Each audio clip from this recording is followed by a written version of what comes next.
Welcome to Jayanthi's kitchen. அனைவருக்கும் வணக்கம். Road கடை காளான் கிரேவி எப்படி செய்யறதுன்னு பார்க்கலாம். வாங்க வீடியோக்குள்ள போலாம். ரோட்டு கடை காளான் செய்யறதுக்கு தேவையான பொருட்கள் பார்க்கலாம். கோசு ஒரு கப்பு கட் பண்ணி வச்சிருக்கிறேன். வெங்காயம் வந்து ஒரு 2 வெங்காயம் பொடியாக கட் பண்ணி வச்சிருக்கிறேங்க.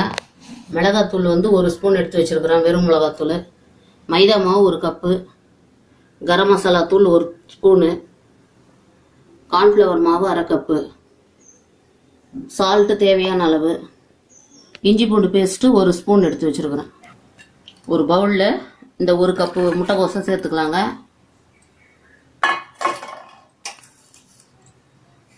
உப்பு தேவையான அளவு போட்டுக்கலாம். மிளகாத்தூள் 1 ஸ்பூன் போட்டுக்கிறேன். கரம் மசாலா தூள் கொஞ்சம் போட்டுக்கிறேன். இஞ்சி பூண்டு பேஸ்ட் கொஞ்சம் சேர்த்துக்கலாம்.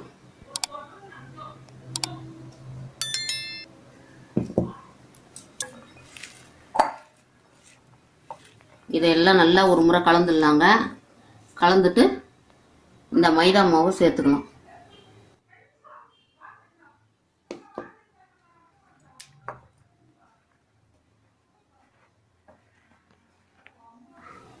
தண்ணி கொஞ்சம் லேசாக தெளிச்சுக்கலாம்.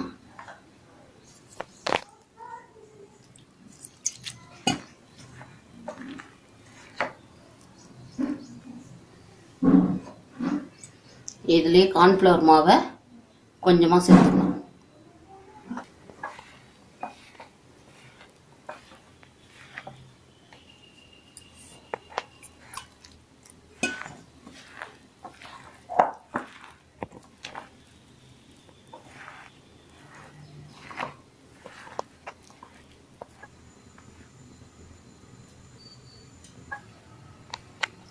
இப்போ ஸ்டவ் பற்ற வச்சு கடாயில் ஆயில் ஊற்றி வச்சுருக்குறேங்க. இப்போ இந்த கோஸை கலந்து வச்சுருக்குறோம் இல்லை, இதை சின்ன சின்ன பீஸாக கிள்ளி போட்டுக்கலாம்.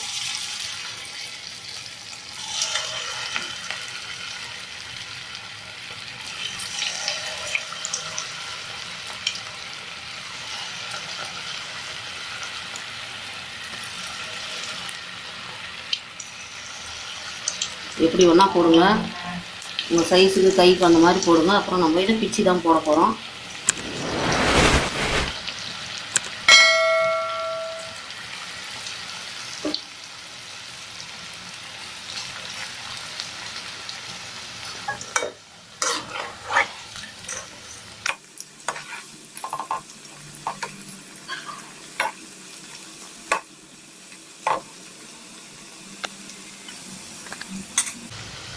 இது அப்படியே வேகட்டுங்க.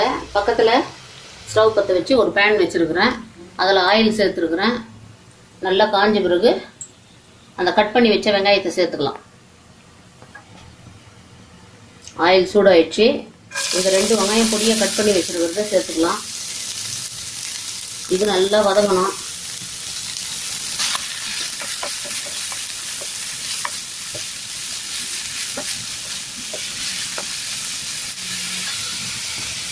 இதில் இந்த ஆனியன் வதங்கிறதுக்கு உப்பு சேர்த்துக்கலாங்க.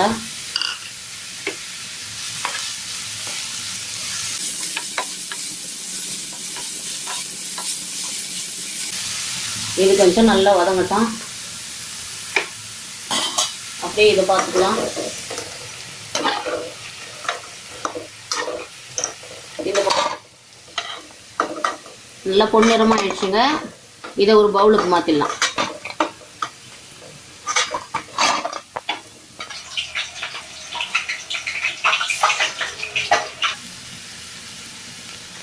இஞ்சி பூண்டு பேஸ்ட்டு கொஞ்சோண்டு சேர்த்துக்கலாங்க.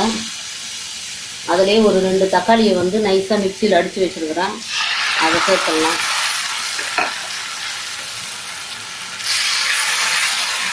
புளிப்பு சுவைக்காக டொமேட்டோ சாஸ் ஊற்றுவாங்க, நம்ம தக்காளியை சேர்த்துக்கலாம். கொஞ்சமாக மிளகாத்தூள் சேர்த்துடலாம். கரம் மசாலா தூள் கொஞ்சம் சேர்த்துடலாம்.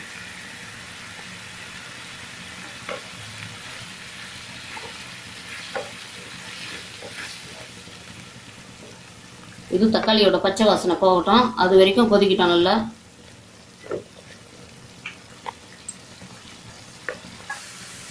2 ஸ்பூன் கார்ன்ஃப்ளவர் மாவு எடுத்து இந்த பவுலில் சேர்த்து நல்லா கரைச்சிக்கலாம். தண்ணி ஊற்றி கரைச்சிட்டு இதில் சேர்த்துக்கலாம்.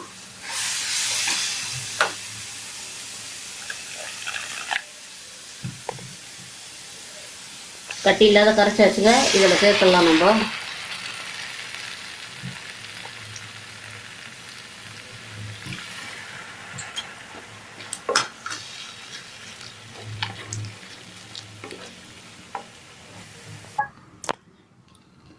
சோயா சாஸ் வந்து 1 ஸ்பூன் சேர்த்துக்கலாம்.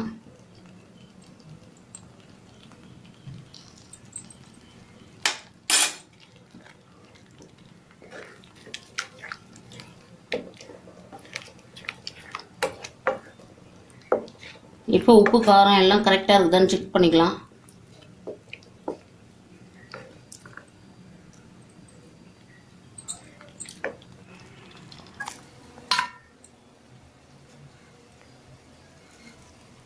இந்த பொரிச்ச முட்டைக்கோஸை நல்லா இப்படி பிச்சு போட்டுக்கலாங்க.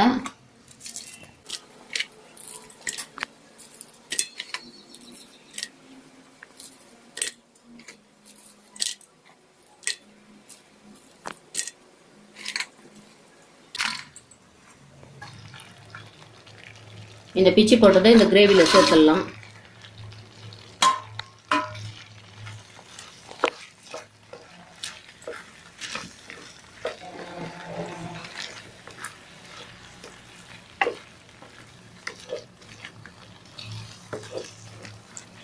அவ்வளோதாங்க, ரெடி ஆயிடுச்சு. நம்ம எடுத்து ஒரு பவுலுக்கு மாற்றிக்கலாம்.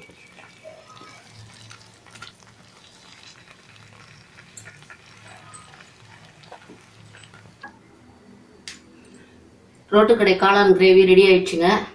காளான் வந்து கிடைக்கல இப்போ லாக்டவுன்னால, அதனால முட்டைக்கோசை வச்சு காளான் கிரேவி செஞ்சுருக்குறோம். இது மாதிரி நீங்களும் செஞ்சு பார்த்து கமெண்ட்ல சொல்லுங்க. ஜெயந்திஸ் கிச்சனுக்கு சப்ஸ்கிரைப் பண்ணுங்க. பெல் பட்டன் பக்கத்தில் இருக்கிற பெல் பட்டன் அழுத்தி ஆல் கொடுத்துருங்க. அப்போதான் நான் போடுற ஒவ்வொரு வீடியோவும் உங்களை வந்து சேரும். நன்றி, வணக்கம். அடுத்த வீடியோவில் பார்க்கலாம்.